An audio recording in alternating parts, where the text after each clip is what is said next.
Post કરી હતી ને એમાં એવું હતું કે વિચાર્યું હતું સરકારી નોકરી છે ને પતિને તો ભવિષ્ય સુરક્ષિત છે, પણ અહીંયા તો બધુંય પરિવારને દેવામાં જ જતું રહે છે. તો એમ એક ભાઈ કમેન્ટ્સ કરી હતી, પરિવારને જ દઈને પરિવારે છે ને મોટા કર્યા હોય છે.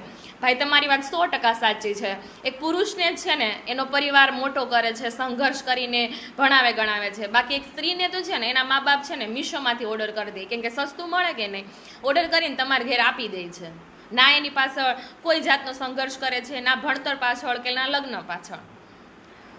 સાહેબ આવા પુરુષ આવું બોલી શકે, કારણ કે એ લોકોએ ક્યારેય પોતાની પત્નીની ઇજ્જત નથી કરી હોતી, અને સ્વાભાવિક છે એની પત્નીની ઇજ્જત એ નથી કરતો એ પુરુષ.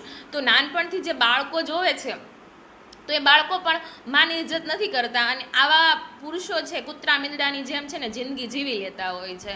સાહેબ દરેક સંબંધોની છે ને અમુક મર્યાદાઓ હોય છે, અને સમયાંતરે એમાં છે ને પરિવર્તન આવતું રહેતું હોય છે.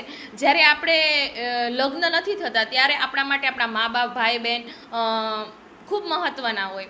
પછી જ્યારે લગ્ન થાય તો આપણા જીવનમાં એક નવું પાત્ર આવે છે, તો એ છે એનું મહત્ત્વ વધતું જાય. એ પછી જ્યારે આપણા સંતાનો થાય, આપણો પરિવાર બને છે, ત્યારે આપણી આપોઆપ આપણા ભાઈ બહેનનું ઓછું થતું જાય છે. તો આ છે ને બધી સંબંધોની મર્યાદા છે, અને સમય અંતરે એમાં પરિવર્તન આવવું જ જોઈએ. બાકી તમે સારા પુરુષ છે એ સારો ભાઈ કે સારો દીકરો તો બની જાય, પણ ક્યારેક સારો પતિ કે સારા બાપ નથી બની શકતો, અને એનું ભોગવવું છે ને એના સંતાનોને આખી જિંદગી રહેતું હોય છે.